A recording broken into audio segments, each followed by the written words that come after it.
KVV Prasad, ప్రధాన కార్యదర్శి, ఆంధ్రప్రదేశ్ రైతు సంఘం.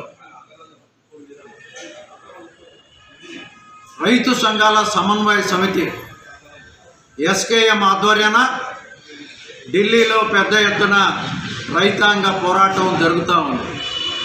11 మాసాల పాటు జరుగుతున్నటువంటి ఈ పోరాటాన్ని అంతిమంగా జగదీప్ సింగ్ ధల్లేవాలా ఆమరణ నిరాహార దీక్ష చేపట్టి దాదాపు 60 రోజులు కావస్తూ ఉంది. ఈ పరిస్థితుల్లో ఆయన ఆరోగ్యం ప్రమాదంలో పడింది. ఈ దశలో కేంద్ర ప్రభుత్వం ఒక ప్రతినిధి బృందాన్ని పంపి ఆయన్ని దీక్షను విరమింపజేయాలనేటువంటి సంకల్పంతో వచ్చారు.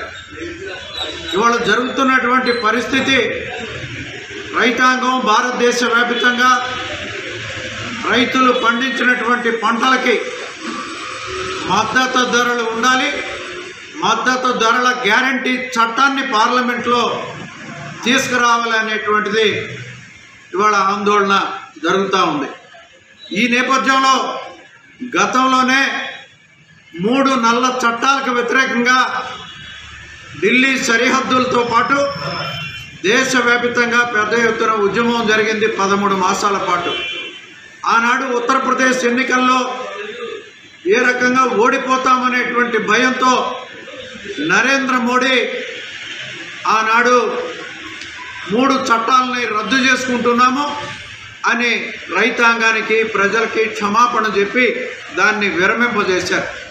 లిఖితపూర్వకమైనటువంటి హామీ ఇచ్చారు, కానీ ఆ హామీల్లో ఏ ఒక్కటి అమలు జరగలేదు. మళ్ళీ ఇప్పుడు 2వ దశ పోరాటం ఢిల్లీలో జరుగుతూ ఉంది. దీన్ని ఇప్పుడు ఢిల్లీలో జరుగుతున్నటువంటి ఎన్నికలు దగ్గర పడుతున్నటువంటి నేపథ్యంలో దీన్ని విరమింపజేయడానికి మరో పన్నాగం ఇవాళ పన్నుతున్నటువంటి పరిస్థితి.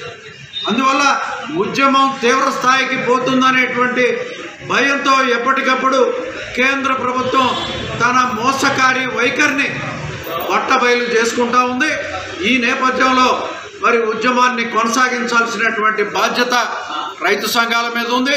ఇతర కార్మిక సంఘాలు ఇవన్నీ కూడా తోడుగా నిలిచి పెద్ద ఎత్తున ఆందోళనకి సమాయత్తం అవుతున్నారు.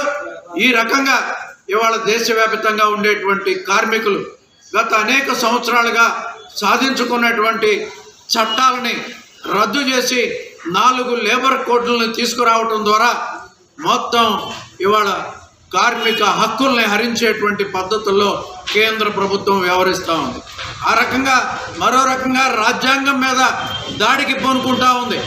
ఈ రకంగా ఇటు రైతాంగానికి, కార్మికులకి, ప్రజలకి, దేశ ప్రజలందరి హక్కుల్ని హరించేటువంటి పద్ధతుల్లో వ్యవహరిస్తున్నటువంటి కేంద్ర ప్రభుత్వ విధానాలకి వ్యతిరేకంగా రేపు 26వ తారీఖున పెద్ద ఎత్తున ఆందోళన కార్యక్రమాలు జరుగుతూ ఉన్నాయి.